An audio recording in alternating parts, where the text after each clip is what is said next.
You're listening to the Jewish Entrepreneur Podcast with Debbie Sasson, episode 161. Welcome to the Jewish Entrepreneur Podcast. I'm your host, Debbie Sasson. I went from being a financial advisor, author, and chronic under-earner to building my business to six figures as a financial planner and money mindset coach, and then onto multiple six figures as a full-time money and business coach. I help entrepreneurs create money-making businesses and build wealth using sales and money mindset strategies and in alignment with authentic Jewish values. Now, let's dive in to today's show.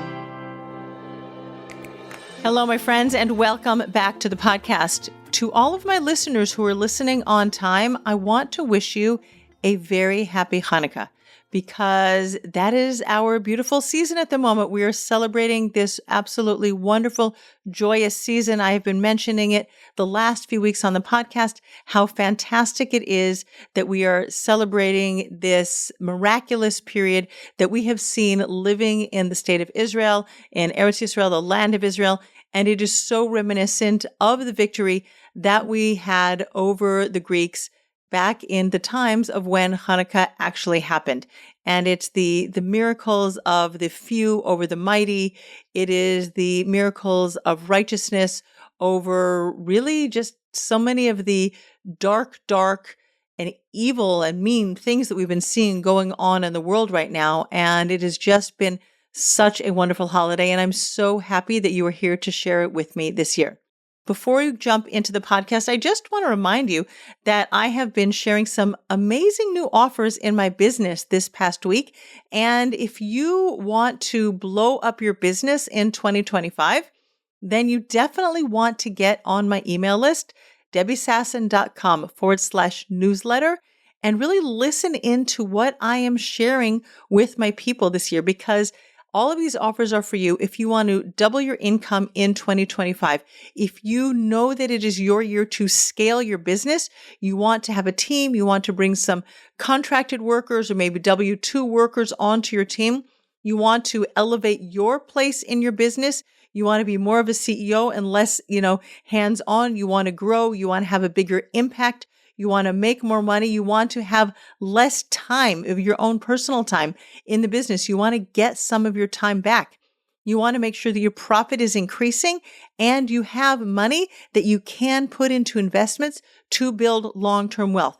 2025 is the year to do that. And you should definitely come into my world, because that's what I'm doing with all of my clients this year. So come on in, debbiesasson.com/newsletter and get on my email list. You will not regret it.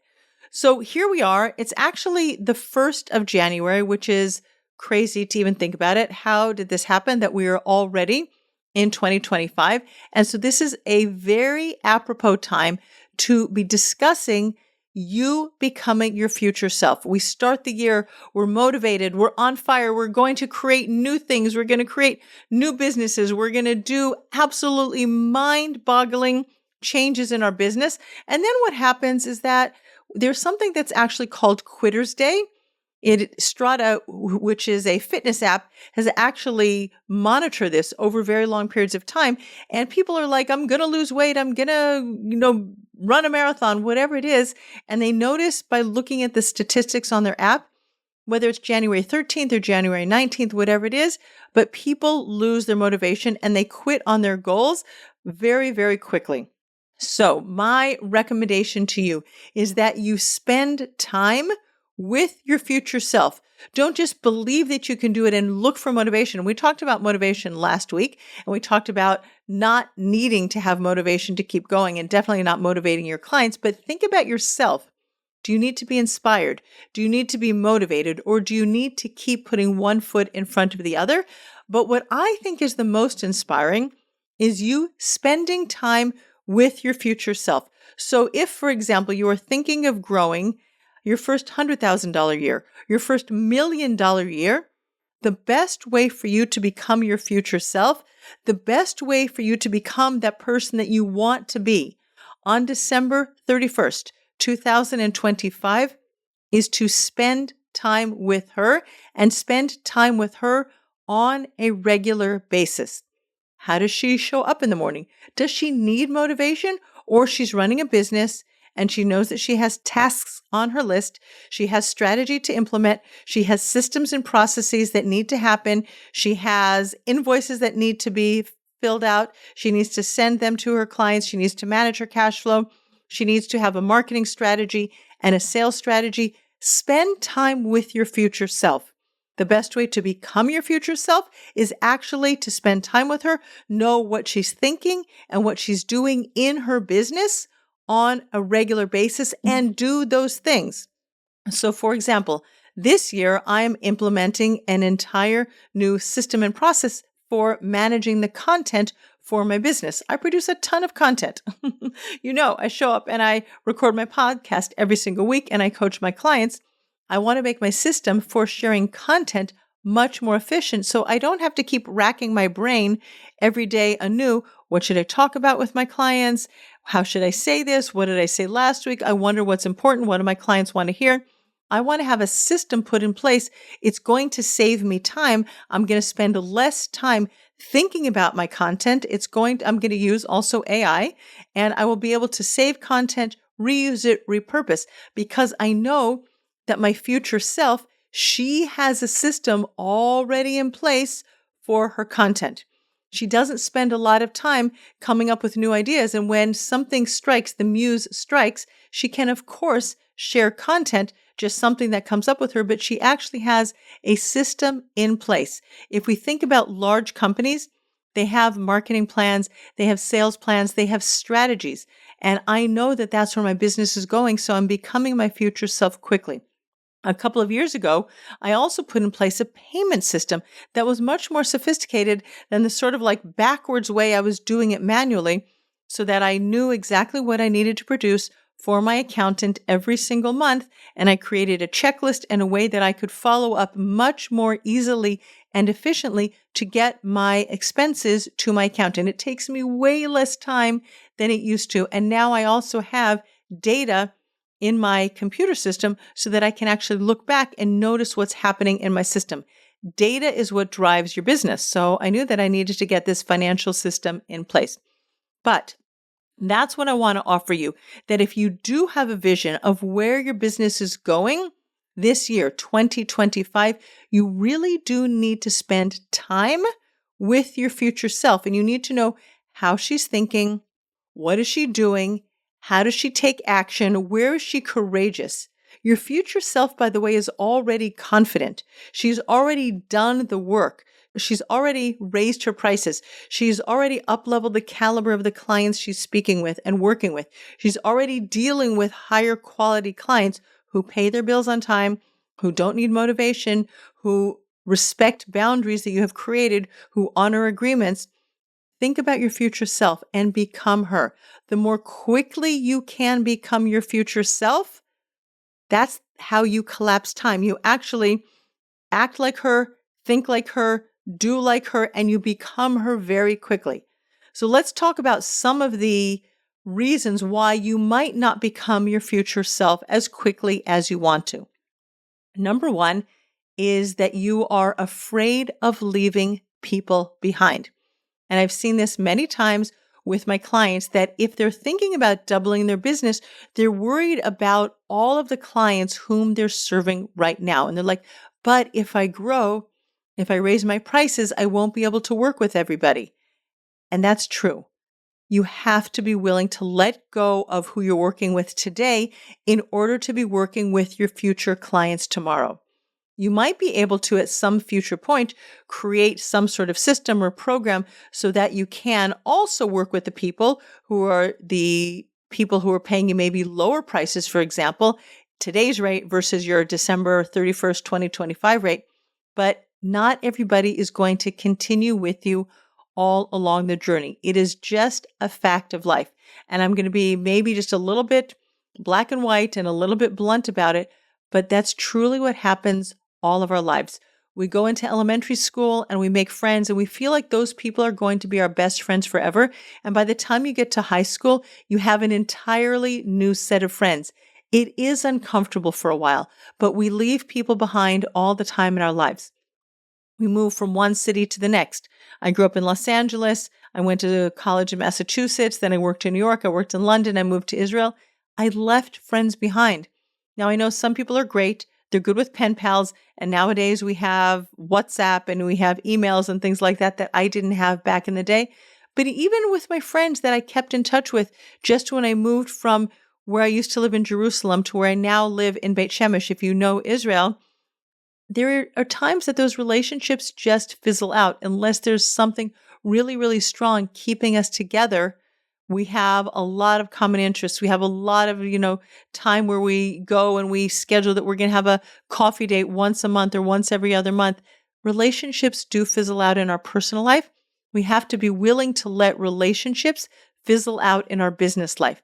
You might be able to, as I said, create something for your past clients, but mostly I want you to look forward. I want you to look ahead and look at where you're going. Who are the clients that you want to be working with in the future? Become the person who works with those clients now.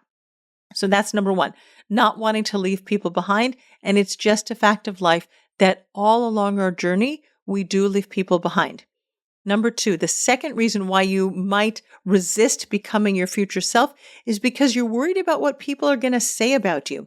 It's not just that you're leaving people behind, but let's say, for example, you are doubling your prices. And I've had clients come to work with me and we have immediately doubled their prices. One of my clients increased her prices by 80% the moment she started working with me.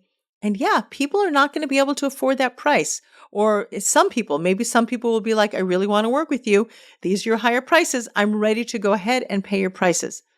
But a lot of times people will resist raising their prices because they'll be like, oh, what are people going to say about me? How dare she? Who does she think she is? I can't believe she raised her prices. Wow, I can't believe people pay her that much money. And we have these lies really in our head that people are going to be talking bad about us. People are going to be talking down. People are going to be judging us and maybe even rejecting us. We're not going to be in their circles anymore because our prices are not what they can pay anymore, or they think we've gone too far, or they think we're money hungry. One of my clients said that to me recently. I don't want people to think I'm money hungry. But here's the thing. You have very valuable services.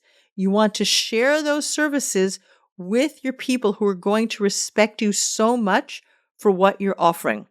When you raise your prices, you get to serve a higher caliber client and you can work less for the same money, or you can hire people and you can serve more people. But if you're always worried about what other people are going to say about you for raising your prices, for changing your niche, for doing something different in your business, you're letting other people hold you back. You're not letting yourself become your future self because you're worried about what other people are going to say about you. But you have to think about all of your future clients who are waiting for you to step up and serve them at a higher level. Can you imagine, for example, that there is a surgeon in the world, a heart surgeon who does open heart surgery. And when that surgeon learns more, becomes more refined, has a better skill set, and doubles his price, right? Some people might not be able to pay for that service, especially if their insurance company isn't going to cover it. But there's somebody else out there who needs that service, who actually needs that higher level, higher caliber surgery. So that surgeons shouldn't become the best version of themselves because some people might not like it? No, there are always going to be new people coming up the ranks. Always people, when you leave a space behind you, you let newer service providers fill that empty slot and you just get to keep moving forward. And some people are going to come with you and some people are not going to come with you.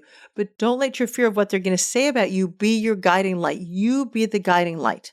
And the third reason that people don't grow into being their future self quickly is because they're afraid of failure. Fear of failure stops so many people. And you know what? It's true. You probably will fail on the road to becoming who you are becoming. And I've had so many failures in my business. I've had launches that didn't go the way I wanted them to. I've had clients who've asked for refunds. I've had things that I've wanted to put out into the world. Maybe it was an email and I got 5 or 10 people unsubscribing because I was sending too many or whatever. I've been rejected. I've had all of the failures in the world in my business. But you know what? Failure is just another stepping stone on your road to success. If you let fear drive the bus, you are always going to keep yourself back. You're always going to keep yourself small. You're always going to water yourself down. You're always going to dilute your message because you're afraid of failing. You're afraid it's not going to go right. But I'm encouraging you, it's 2025. Be courageous. Say the thing. Up-level yourself. Become that future version of yourself who is bolder, who is more courageous, who is serving a different clientele, clients that you love to work with, who has a bigger skill set. Become her more quickly. Collapse time by stepping into her shoes today. You don't need to wait 6 months. You don't need to wait 9 months. You just need to become your future you as soon as possible. All right, my friends, I'm wishing you a very healthy, happy 2025, a very successful year for you, for your business, and for your clients. And hey, if you want to double your income this year, if you want to quantum leap and quadruple your business this year, I have one-on-one spaces and group coaching spaces available. Reach out to me, Debbie@DebbieSasson.com, and let's get you really turning your business on fire. Let's just throw gasoline on the fire and let's blow it up in 2025. I look forward to seeing you next week on the Jewish Entrepreneur Podcast. Bye-bye for now. Thanks for listening to the Jewish Entrepreneur Podcast. If you want to stop underselling and under-earning and close more sales, you need to clear the limiting money beliefs that are sabotaging your business growth. Head on over to DebbieSasson.com/mindset and download my free Money Mindset Workbook. Uncover and dissolve money blocks like hundreds of other entrepreneurs who are now building 6, multi-6, and 7-figure businesses and creating true financial freedom.